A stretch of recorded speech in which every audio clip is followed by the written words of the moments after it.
You're listening to the Habs Banter podcast. This podcast is brought to you by all Habs and features co-hosts Corey DeZormo and Marc Lescutra.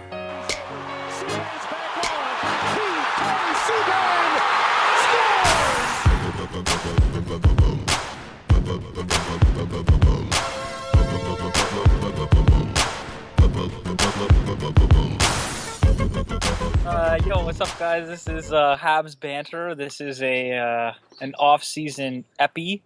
Not a lot of prep done for this one. We sort of slacked off a little bit once, now that the season is done. But Marc wrote down some topics. A bird just flew right by me. I'm outside doing this pod. So yeah, subscribe to us on YouTube. You can always find us on allhabs.net, and you can also find the audio of these episodes on iTunes. What's going on, Scoots? Not too much. If our regular viewers will notice, I'm not in the same little dungeon that I used to be. Moved downtown a couple months ago with the help of this guy and some other pals. So just living the downtown life in Ottawa now. It's pretty sweet. There's some festival going on Bank Street this weekend that I have no idea what it's about. But oh yeah, there's all kinds of people. Streets are closed. It's pretty wild. No way. Yoga in the street. There's an enchanted forest. That's the Centertown life, man. Yeah, Centertown. You're living. I'm just living it, man. Yep. It's your world. We're just, you're living in your world. That's it. So my wife and I had a baby. I think that happened just before our last episode. Okay. Maybe not. Maybe you were just expecting. I don't know. Anyway, she's here. We did do an epi with her here, actually. Yeah, I think so. So I'm doing this epi outside. Hopefully, what are you trying to look at my mug? Yeah, like what's with the Christmas mug? I'm actually at my parents' place doing Sweet. this episode. Unreal. There's like dogs and kids playing on the ODR. Yeah, dude, it's a Christmas mug. It's friggin' June here. What's going on? Sorry, bud. Yeah. So it's okay. I'm outside doing this epi. So if my neighbors or if my mom's neighbors start doing the lawn or something, let me know. Because I likely can't hear with my headphones on. Okay. Hopefully you can't hear the island music that the neighbor behind us is playing. I'm kind of mad I can't hear it. Okay, that's good. It's good that you're mad, and it's good that you can't hear it. Yeah, I respect that. It's good at both. So shall we talk some hockey, or what do we want to do? Because I didn't. What's that word, to be honest? No, me neither. I was thinking about that earlier today, and then I completely forgot about 5 minutes later. Your Centertown life is really cool, other than your Wi-Fi stinks. Yeah, my Wi-Fi sucks, so that might take the quality down a couple notches if that's possible. If that happens, we'll just give the people what they want, and I'll just do the entire episode. Okay, let's go. Ooh. Got him! So Marc got a soundboard, and literally, it's so loud on my headphones I can't even tell you. And this guy, it's probably way too loud in the podcast too. Then I'll turn down the volume on it a little bit. Anyway, either way, we're pretty excited about the soundboard. Marc's more excited than I am. Definitely. All right, on to hockey. So the Mammoths are a few games into their season now. Yep. I'm probably the worst media representative for any hockey team because I haven't been to any games yet. So you guys haven't seen me live tweet any of these Mammoths games. But we'll be at my first one of the year on Monday night at 7 at the Carlton Ravens Ice House. Is that what they call it? Yep. So check me out on Twitter. I'll be live tweeting. Some news. So just to catch up everyone on some recent news on the Mammoths. Bit of a goalie controversy. Phipp is having some injury troubles. I believe he's missed 2 games already this year. I think so. This is a record. It's not good. I know. We're in shambles without Phipp. I've heard sources tell me that the team is not happy. And they're seriously questioning his dedication to the team, and I think later on in the season, if this doesn't get cleared up before playoffs, we might have an issue. The bottom line is, whether we have issues or not, we can't lose Phipp. Even if he was he's a great dude, but even if he was the worst dude ever, he's a good. We'd all just put up with him. Yeah, like he's kind of like you could say he's like the Carey Price of Ottawa, really recreational men's league hockey. Absolutely. Perfect. Absolutely. That's fair. All right. And he's actually got some real pads for this season. He hasn't worn them yet, but he has like legitimate pro pads, which I guess he's sort of been using these like ones from his childhood. So when you say ones from his childhood, all I can think of is those like brown, like those crappy like brown ones that you see No, in they're like not the early bad. '80s or whatever. Oh, we're not all your age. Okay. Wow. Whoa! Give me that sound drop.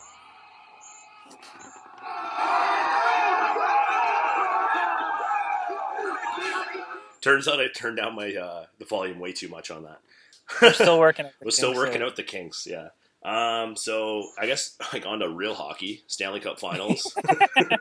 Stanley Cup Finals ended. What was it? On the weekend, I guess. Saturday, I think it was Sunday, maybe yeah. Saturday or Sunday. What did you think? I was really rooting for the Sharks. Yeah, same.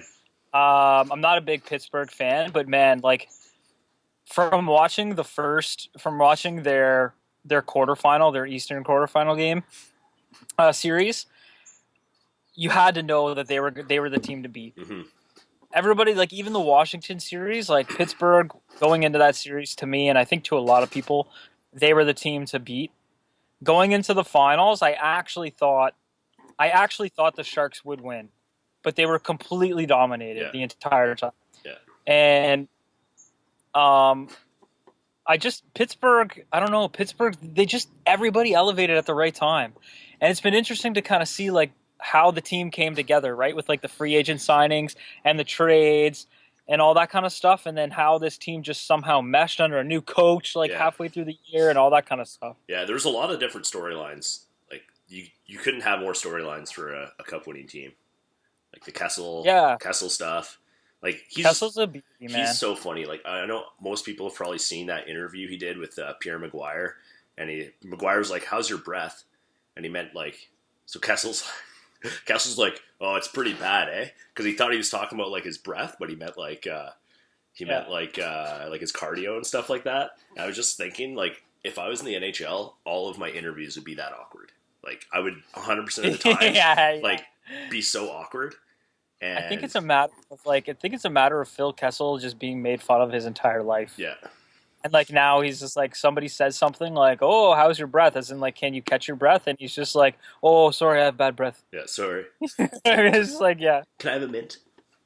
Yeah, exactly. But yeah, I think between his awkwardness and his love for hot dogs, Phil Kessel is pretty much just my spirit animal at this point. Yeah, you guys are pretty much the same person. Pretty much the same person, but like he's a little bit better at hockey than I am. Yeah. All that to say, I think Pittsburgh deserved to win. Yeah, definitely. Like, they deserve to win. I didn't want them to win, but they deserve to win. Yeah. Yep. And it'll be interesting to see what happens in the offseason with like Marc-Andre Fleury. They've said that they want to keep both goalies, but I don't know. So we have a group chat, you, me, and two other buds. Yeah. And the two other buds are like in love with Crosby. Like it's weird. They love him way too much. So it was just sort of annoying to like. It was like I was trying to play it cool, and like when they were talking about it, either like shut down the convo or just sort of like tune out a bit. But I respect Crosby and I respect his talent. I just can't love him that much. Yeah. Like I wouldn't say I'm a Crosby hater. A lot of my friends are Crosby haters, but right. But okay. Yeah, I don't know. On that note, on to the Habs, I guess. Mm-hmm. So, I guess between the end of season and now, I wouldn't say there's been a ton of news, but we're starting to ramp up towards like July 1st and the draft and stuff. So we're starting to get a little stuff. Kirk Muller signing as associate coach, awesome news. Fantastic. If you don't love Kirk Muller, you're weird. You're wrong. Suck. You're wrong. You suck. Yeah. I think. Kirk brings a lot of things to the table. There's been a lot of things out there. Obviously, the two biggest ones that have been noted, like in the media and stuff, and like throughout, like on Twitter and whatnot, is that he's good with. He's really good with the players, and he's good at like that coach sort of player rapport. Like I know Subban called him to congratulate him like right away and welcome him back. Such and a like selfish move by I Subban. know yeah, I hate that guy. And like I know that and I know that Subban and Mueller had like a really good relationship when they were around, so like I'm looking forward to that a little bit. Yeah. And the second thing was obviously special teams, and most notably the power play, and how that was like top. I want to say it was top 5 for like the 3 seasons or so that he was running it. Yeah, right? it was in and around top 5 for sure. And since he left, it's obviously plummeted. Yeah, big time. Did they? I missed the press conference, but they decide if somebody was going up into the press box. I don't know if they decided who. I think a lot of people are saying it's going to be Lacroix, but I'm Right. not sure if it's actually been decided. But definitely, there's too many cooks in the kitchen if all of them are down on the bench. Yeah. But yeah, I think kind of Mueller and Therrien are so different, but it's nice to have that kind of personality that's a bit more of a communicator, which obviously Therrien isn't really the best communicator in the world. Just like has Right. that, like has a bit more of a player's coach presence on the bench, Right. to balance it out a little bit. And also, like I know, like one of the first questions Mueller was asked, like classic Montreal media, is do you speak French? And like, why don't you speak French or whatever? But at the end of the day, no matter what, at least Mueller gives us someone who, if Therrien gets the boot this year, there's someone in the organization who has the ability to be the head coach. Even if it For some reason, I thought he spoke French. I think he speaks like a little bit. When he was captain, like he was asked why he why he never learned to speak French, and he's like, "Well, I was learning when I was the captain, but then I got traded." So yeah, so it's like, why would I continue to learn? Yeah, so I think he's still like he must speak a little bit, but it's to me that's like it's the dumbest thing. Maybe we won't get in. Save that. Maybe we'll save that discussion. One of the awkward questions I heard from that was, I guess somebody asked him like, "Oh, so like, do you plan, or like, did you take this position like knowing that, you know, if Michel Therrien was fired, you'd probably take over or something like that?" And Therrien was on the line, right? Yeah, that's awesome. That's man. Big props to whoever asked that question, Yeah, man. That's unbelievable. That sounds like a Tony Marinaro, or what's his name from TSN Montreal. That sounds like one of his questions right there. Yeah, Tony would probably be like, "So, knowing that Michel Therrien is an awful coach, yeah, how do you, knowing that he'll be fired by November, yeah, yeah, or will never be fired." You stupid. Wow, these keep getting better. Yeah, I've only got 9 right now, so like 9 different sound clips. So by the end of this episode, you're going to be tired of all of them, and I'll have to like go back to the drawing board for the next one. But we'll see what happens. Get new ones. We'll have some that are definitely. We'll have some that are regulars, like when Subban inevitably gets benched by Therrien. We got this one. Oh, hold on. Go in your room. Go. There you Go to your Go room. to your room. Nice. Yeah. So another Habs news. Couple signings, which kind of preempted one of our dual topics a couple weeks ago.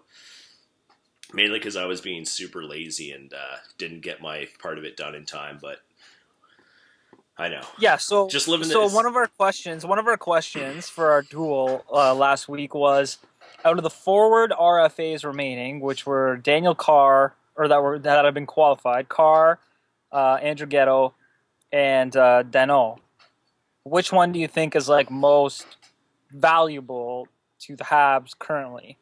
So I wrote up my duel, and I had picked Daniel Carr for like a variety of reasons. Sent it off to Scoots, and then like 2 days later, I'm like, "Yo, dude, what's going on with the duel?" He's like, "Yeah, I'm gonna get to it tonight." And then boom, Sven Andrighetto signs a deal and nixes the question. Yeah, and that was actually going to be, just for the record, I know there's no proof of this, but that was going to be my my selection, Sven. Picks or GTFO, bud? Yeah, well, too late. Is what it is. Too late. Is what it is. So how do you feel about Andrighetto? I love him, man. What I like he's a small guy, so that's something he gets like not criticized for, but like it is what it is. It's like he's like 5'9" or something like that. But he plays a pretty like he doesn't play small. He goes to the net. He's got great speed, great shot. He can kind of fit into anywhere in the top three lines on the wing. Like he's more of a second or third liner probably, but if you need him on the top line for some spot action there, he definitely has the skill to fit in there. I think he's kind of got that offensive talent that our team lacks on the wing, and I think that's why. And I can't remember if I saw or didn't see the. Do you know what the money was? How much he's getting? I think it was like 750. Unreal. For like so both seasons, which same is as great. Barbario, I guess. I think it's like a 2-year. Was it a 2-year deal or something? I know Barbario is a 2-year deal for that money, and Andrew Ghetto for that sounds about right too. Maybe that's what I'm thinking of though. Is the Barbs one? Anyway, I think Andrew Ghetto. I think you're right in the sense that he has that offensive touch that you kind of lack a bit on that bottom, on the third line or the second line a bit. But I think I'm interested to see what he brings to the table in the upcoming season, given that he's had some experience, like some consistent experience in the NHL last season. So I'm interested to see what he does for sure. Yeah, definitely. Yeah, and Daniel Carr, and I like his speed too. You know what I mean? Absolutely. And Daniel Carr is another guy too. Like obviously that was the guy you were going with. Like you can't hate guys like Daniel Carr. He's kind of like a Gallagher 2.0, right? Or maybe a Gallagher. Yeah, and part of my argument is that like Michel Therrien really likes versatile players. Yep. And Daniel Carr is a versatile player, and he gives it his all every single night. And Michel Therrien loves that, and he loves changing things up. He loves riding different players, like depending on how they're going. Dale Weiss is a perfect example of a guy that just like goes balls out every single shift. And like whether he's accomplishing anything or not, you know what I mean? Like as long as he's going balls out, Michel Therrien loves you. So watch your profanity. What did that watch say? Watch your profanity. I have no idea. I still don't know. Oh man, it said watch your profanity. Oh, sorry. No, you said balls. It doesn't matter. I just thought it was. You said shit. So I know. I'll just. Watch anyway. Your profanity. Anyway, yeah. So that was part of my argument, was that he's like a versatile player that can play up and down the lineup, can bring like a little bit of an edge to the, to any sort of line. And him and Andrew Ghetto had similar numbers from like the advanced stats perspective of like, their Corsi percentage and their points per 60 and that kind of stuff. I know Carr had those 2 injuries, so he didn't get a ton of time or as much time as Andrew Ghetto, but hopefully they get a deal in addition to that qualifying offer, and then I imagine they will. I imagine by July 1st they'll probably have something in place. Yeah, I think so too. Also, we signed. Well, go on. I was just gonna say we signed Barbario too. That's what I was gonna say. Oh, cool. Great. Good talk. Great. Obviously Barbs is like a guy who moved up and down in the lineup throughout the season. I mean, if Emelin sticks around, then I guess Barbario and Greg Pattern is your 6th pairing, or your 3rd pairing, a 6th pairing. You're 5 and 6, and your 3rd pairing, I guess. Yeah. Right? Like no, even at that, it's like Emelin, too.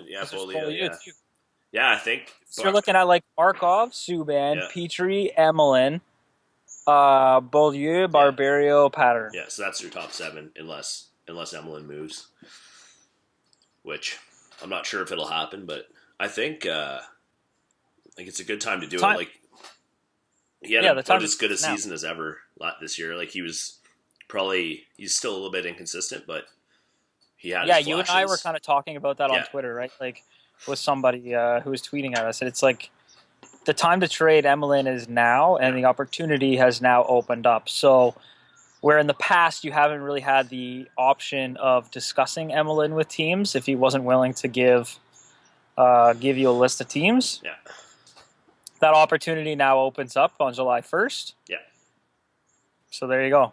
Yeah, there's a couple teams trying to get to the salary floor, right? So Carolina's one. Arizona's another. Oh, excuse me. Got the hiccups. Did Arizona make that deal for Goligoski? Yeah. Who made that deal? Oh, I think it was Arizona, yeah. So they might... Yeah, because that was one of the things we were talking about on Twitter, was like, the Coyotes need some defensive assistance, and perhaps Emelin is somebody they look for to help them get to the cap floor and blah, blah, blah. And then they went after Goligoski, and so who knows what they're going to sign to. Yeah, so that could take them out of the running a little bit. Carolina has so much space, even I think after picking up was it Bickle? The Bickle contract? I think Carolina still has some cash to make up for on the cap. That was a good deal for them, eh? That was a good deal for them. And the other thing they did was sign Cam Ward to like an absurd contract or something. It was like 2 or 3 years, and it's like $3 million per year or something. I'm like, man, I missed that. Yeah, so they're spending money wherever they want. Yeah. Really, man, that's surprising. I can't believe I missed that news, but who knows? What was I going to go with next? Just shambles. This is what happens when we don't prepare. We'll prepare for the next one. This one's just kind of like an impromptu episode. Yeah, we decided just the other night, like let's do something. And it's so nice out. Like I'm pretty jealous that you're doing it outside there. That's an unreal. Well, one of us is pretty busy with like a baby and stuff, so it's like it's hard to prep. You know, like I bet. Like I like how you said that. Yeah. All right. So kind of jumping on to, let's just go randomly to have some stuff written down. The draft. Draft is in less than a week, 6 days. 6 days. I wore my Muhammad Ali shirt today, by the way. Nice. R.I.P. Yeah, rip.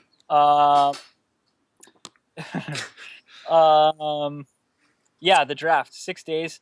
To be honest, I haven't really followed. There's tons of coverage on allhabs.net, by the way. Yes, on the draft, there's tons of draft profiles done. I know that there's, I don't want to give away too much, but I know there's a mock draft coming up. Yeah. So, like, if you have an opportunity, check out allhabs.net for all your draft coverage needs. I haven't followed a ton as to, like, who might the Habs pick, just given the fact that it's such a deep draft. Yeah. One of the questions you and I had on the duel was whether the Habs would move up, trade up in the first round, or whether they should stick at 9. Yeah. And you So you want to go over some of your points? Yeah. So I said we should trade up. I think you won, eh? I think the Twitter followers agreed with you on that one. I won on that one, and you absolutely annihilated me in the poll for the other one, but we'll get to that after. I said we should trade up just because I think I agree with you that it's a deep draft, but I think the 4 or 5 area right after the top 3 has some potential elite talent, and not just great skill, but like the guys like Dubois and Kachuk in the 4 or 5 spot. They're both big bodies. They play like kind of a power forward game, like that's the type of player that is awesome to have, like a Lucic or, those big bodies that just huge guys. They hit, but they can, they have a lot of talent too, scoring lots of goals. Both those guys had good playoffs in the CHL as well. So I think that kind of raised their stock a little bit, kind of drove the point home that they have some top end potential. But like you were saying too, like it all depends a lot on what we have to give up to move up. Right. I've seen some, like obviously the keyboard warriors on Twitter. Some of them have some pretty crazy deals, like ideas for deals, and it's just like, well, no, that's not going to get it done. It's all well and good to say our 9th overall pick and a player. That's not going to get. Somebody sent me one the other day. It was like 9th overall pick, Subban, and I want to say like Petrie or something for like the second to Winnipeg for like the 2nd overall pick. Wow. And I was like, you're insane. Yeah. That's not. We don't have a team anymore at that point, so that's not. Yeah. Anyway, part of the reason why. So I said that the Habs should stay where they are. One, because this draft is so deep. Yeah. There's a ton of options at 9, and 2, it's likely going to take like a first and potentially a second or something else, right? That they've got to package in there to get a deal done. They've got 2 second-round picks this year.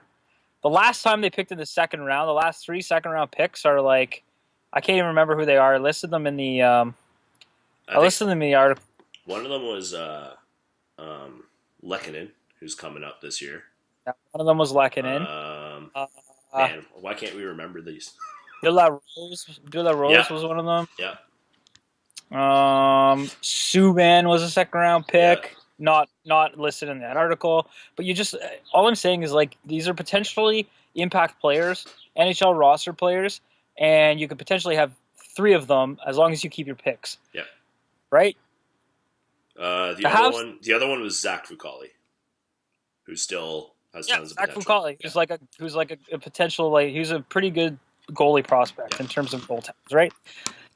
So all that to say, I think it's a deep draft. There's lots of talent at 9. And part of the reason why I haven't really followed who they're going to pick or made a decision on who I think they're going to pick is because there's so much talent at every position. Yeah. They could really pick whatever they'd like at 9. And I think that's another reason why they shouldn't bother moving up, is because they'll have their pick of the crop of, like, especially defensemen, because there's not really like there's not a highly rated D-man in the top 5 at this point.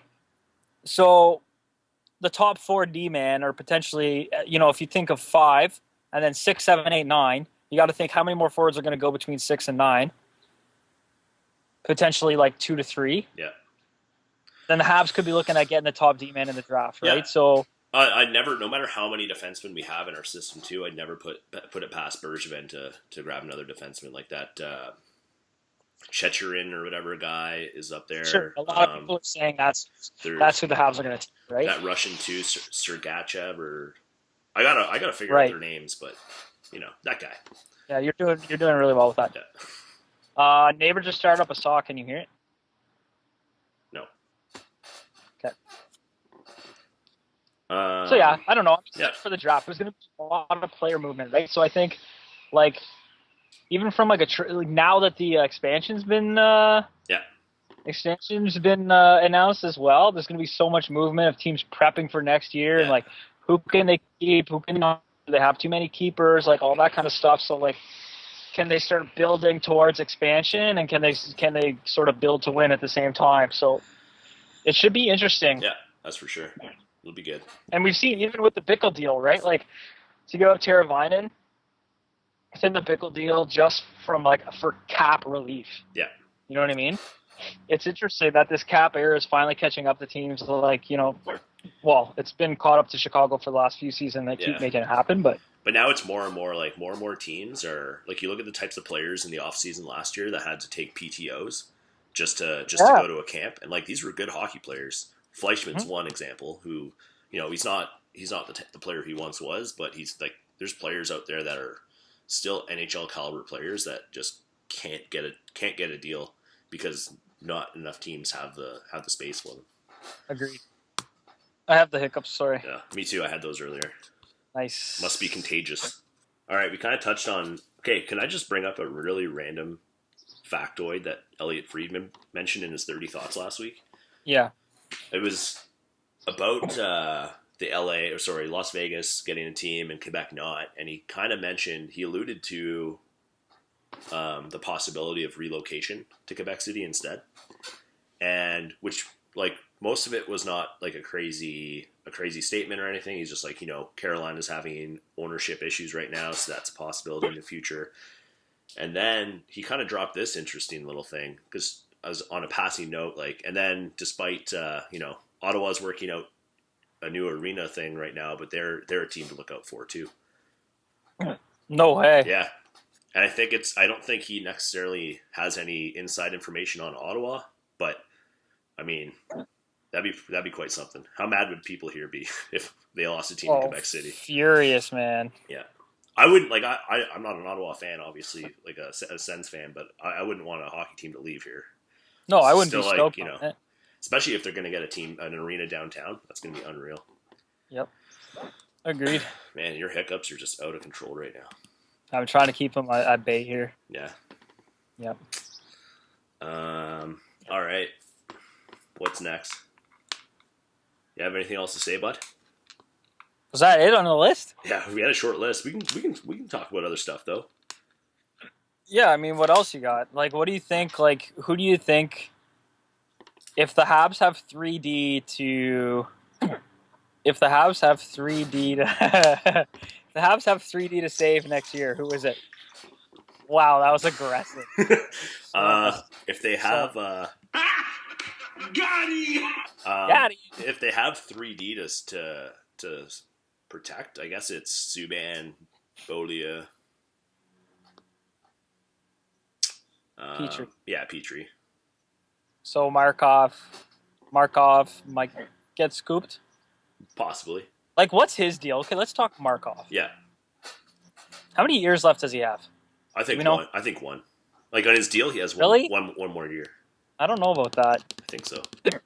I'm gonna look this up on my phone here. Okay. Maybe he has two. I think he has one though. Andrei Markov contract. This is how little prep we did this week. Okay, but let's talk. Yeah, but let's talk about Markov because he's going to the Worlds. Yeah, the World Cup. Right.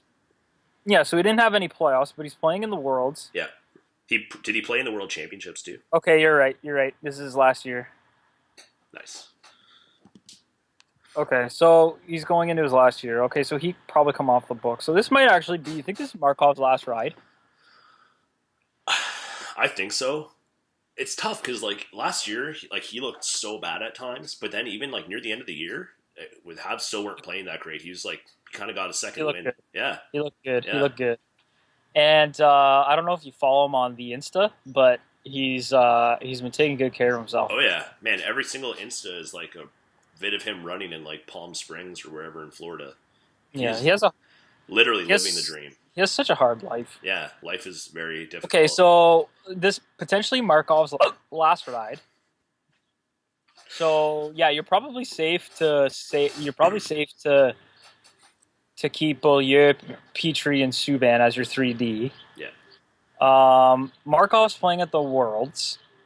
Are you happy about that or mad about it based on the fact that we kind of need him to stay? Yeah, it's a concern just because he's logged a lot of hours on the ice, and when he's getting he needs to not be playing a time. The Russian defense is not deep, so he'll probably be playing some decent minutes on that blue line. He'll be playing with Emelin. Yeah, so he'll have to skate a lot with Emelin out there. So maybe I just don't know whether I just don't know if Terrien can actually play a Markov 20 minutes a game. No, he can't. Instead of I don't know how he does it though. But I wonder if having Kirk might help with that, just given if the power play, if our special teams come back to where they were when Kirk was, does that limit Markov's minutes if he can do it without Markov there? You know what I mean? Yeah, if you can have... Maybe you think of Beaulieu and Subban, and then you got Petrie. Yeah. But then you kind of need another guy. I think Barbaria could be the other guy, though. Barbaria. Yeah, there you go. I think if they can limit, absolutely, maybe give Markov the odd power play look, but yeah, put him on kind of your third string of defenders. Right. But yeah, for sure, that could save him a couple minutes a game. Hopefully, if he can limit his penalty killing time too. Problem is he's still he's still a good defender when he's on the ice when he's not playing too much. So there's times where you're going to want him out there. But yeah, if you can limit him to 18, 19 minutes a game, and a lot of that hinges on Bolia being a bit more consistent on the blue line. Because do you think he's gonna pick it up or no? I think so. I think he this last year was definitely there was a learning curve for him. Yeah, but sometimes he was playing. He had spot starts on the top line, and he played great. And other times he looked like garbage. Like garbage, yeah. And I think it's all part of growth. I mean, I can't really say for sure one way or the other, but I know I keep talking about it too. But hopefully, Kirk can help players like that because Michel Terrien is just I find guys like Beaulieu and Subban was like this at the beginning as well, where it forced them to hesitate. Yeah. Yeah. Okay, am I playing with Subban tonight or am I playing on the sixth pairing? And if I make a mistake playing with Subban, am I going to get back to the third pairing? I called it the sixth pairing again. To the third pairing. And then if I make a mistake there, am I going to be the seventh defenseman again? It's you don't want young players to think like that. You know what I mean? Like, oh man, I can't. The hiccups are killing me. I can't. I can't shake them. I'll try my hat forward instead. Oh, there you go. There you go. Yeah. But that's where I'm kind of at with Beaulieu. I feel like he needs somebody to give him that extra bit of confidence behind the bench, where like if you make a mistake, you're gonna get a chance to work through it. Yep, for sure. So I don't know. Maybe Kirk's that guy. Maybe he's not. I Yeah, don't know. and like I don't know. Like my impression of Therrien is when a player gets back to the bench after making a mistake, he doesn't say, "Okay, now this is what you should have done." He says, "You suck," or whatever. He gets angry. He gets angry, and then he's just like, Go in your room. Go. Yeah. Yeah. So I think we'll see. But I think hopefully Beaulieu should just play with a bit more consistency. He's got the talent. Yeah. He's also he's kind of drafted as an offensive defenseman, but he's shown like grit and like he's not, when he's on his game, he's good in his own end. Like he has the potential to be a top pairing guy. Not like the guy, but like he can be a top pairing guy. Yeah. So let's change topics here. Okay. Let's talk about the draft. Yep. And let's say, somebody's playing One Dance in their backyard. Unreal. Love that song. Okay. Pick one player. Okay, we know Emelin's probably the more likely to go. Pick one forward that you think could be traded at the draft. Lars Eller. Yeah, that's who I was gonna say. Yeah, I figured you'd say that, but I can't. Off the top of my head, can't really think of someone else that makes sense. I just think it's like the perfect storm. Like he makes 3.5. Yeah. He hasn't really fit in with Terrier. Yeah, I think. Here. I don't know if he hasn't fit in. He's just like, it's kind of weird. Like he played a lot on the wing this year, which is weird. It's not really his comfort zone. Right. But yeah, I think for me, it's more just I think he has a lot of he's just got a lot of value. I think as far as like a shutdown center. I think the points, we're not necessarily ever going to see the like big consistent points or numbers from him. It just is what it is. But his strength lies in his playing center and defensive ability. Yeah. And we've talked about this a ton, where we say like that whole Danault trade was like kind of like writing on the wall to be like, okay, you're Lars Eller's replacement. Yeah. Makes Lars expendable. Yeah. Unfortunately, because I really like Lars, obviously. Yeah. But if it means getting a valued player back, exactly, that can score, I'm okay with it. Yeah. You know what I mean? Yeah. If it's like part of a package to get a top 6 winger, and like I said, part of a package. You're not just going to trade Lars Eller for a consistent top 6 scoring winger, but it's it's part of the package, and I think a center like him would help a lot of teams because centers are a valuable commodity in the NHL. Yeah. So it looks like Okposo is going to leave the island. Say I guess Gar Snow was like in a radio interview or something, said we wish him all the best. Yeah, I just saw that too. Seeking like $7 a multi-year, $7 million per year. Yeah. Would you give him that? I don't know.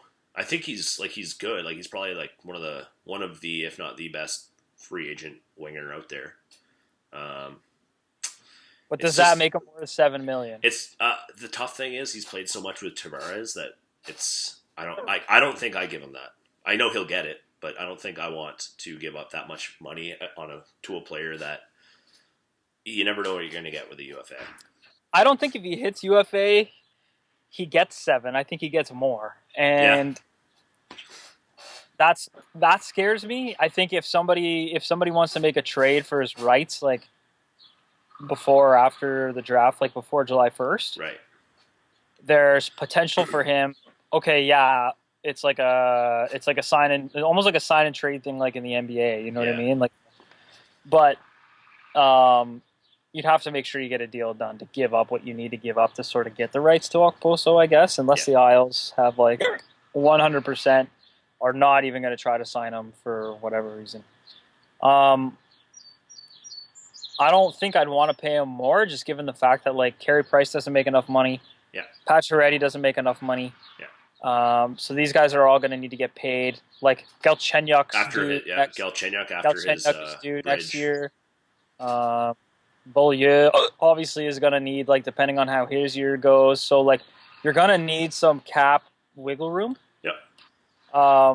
But at the same time, I think Okposo is the type of player that potentially, I cannot shake these, that potentially brings the Habs to that next level. Yep. No, I You agree. know, like, and we talked about this in the duel where it's like the first line has like solidified themselves as the first line that can score, play defense, do whatever.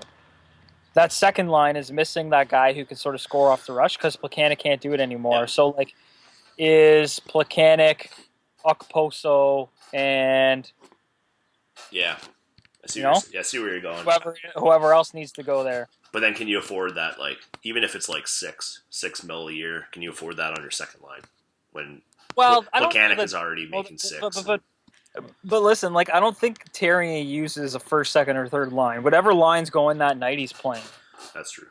Like, how many times did Desharnais playing on what's called the third line? Yeah, get more minutes. Yeah, That's that's right. true. That's true. Yeah, I mean, it's hard to say, I guess, but he'll definitely, like, the UFA market is just nuts. Like, whatever we think they're going to get paid, like the top end guys are probably going to get paid a little bit more than that. Yeah. Just because it only takes one team to be crazy. Yeah, and I think Bergevin actually has the. I think he'll have the kahunas this year to actually sign somebody. Yeah. He's Like, got to do something. Like, he's got to make a move, whatever it is, whether it's a trade. Like, he's going to have to take a risk. I just hope the risk but doesn't. like a bigger risk, right? Yeah. Because like he small risks last year that were like small risk, high reward. Now it's like, do you go high risk? Yeah. He's probably Like, do we commit money to a guy like Kyle Okposo for term? Yeah. You know what I mean? Who's like in his prime. We'll start his we'll probably start after 2 years slowing down. Yeah, that's the worry, but we'll see. Yeah, I guess. and do you think, like, I don't know, it would even help, like a guy like Okposo even helps like the second wave power play, because our second wave power play looks like garbage. Like our second wave was like Plekanec, a mixture of like Plekanec, Desharnais, Lars Eller, Dale Weiss, like all these types of guys where you're like, whoa, Yeah. what are these What are these accomplishing? guys doing on the power play? Yeah, for sure. Aside from Plekanec, I think like Plekanec's he's a good player. Yeah, I agree. So it should be interesting. I think there's going to be a lot of movement heading into the draft, and Big time. it'll be fun to watch. It'll give us more stuff to talk about. Yeah. We probably should have done this impromptu one like right after the draft. Yeah. Or we will do one. Or we'll do one anyways, just like a quick draft review. Yeah. Hopefully it's not as nice outside because it's killing me being inside today. Well, we've been going for like 40 minutes, so you can get yourself going if you want. Yeah, I mean, might as well. I think we've kind of covered some stuff, and I guess the only thing For left, those, go ahead. No, I was just gonna say the only thing left to say is Bye, Felicia. Bye, Felice. And thank you to all of you. If you actually sat through this entirely painful episode, yeah. Thank Thank you. We'll get back to being on point next time. yes, we will. Yeah. And Okay, good luck. buddy. Good luck with getting your hiccups dealt with. Thanks. I'll see you tomorrow at baseball. At eh? baseball, yeah. We got to get it back in the win column. We had a Yeah. rough go last week. Oh, I'll tell a funny story.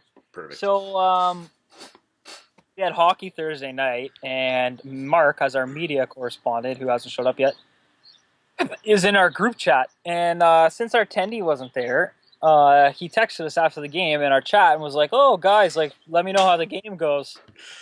So one of our buds, Devin Sheehan, writes, "Oh, we lost 20-19," and he's like, "Oh, sick game," but he knew we were kidding. Marc texted me that night and was like, "Dude, did you actually lose 20-19?" And I said, "Yeah, I scored 18 and Devin scored 1." And he was like, "Oh!" What was I thinking? I don't know. You had a couple of pops or something. Maybe, yeah. I don't know. Anyway, and then he was like, "Really?" And I was like, "No, man. You stupid. You're stupid." So stupid. Got him. That's like that's the 8th time I've used that one today. So enjoy the weather, buddy. Yes, sir. You too. See ya. See you next week, guys.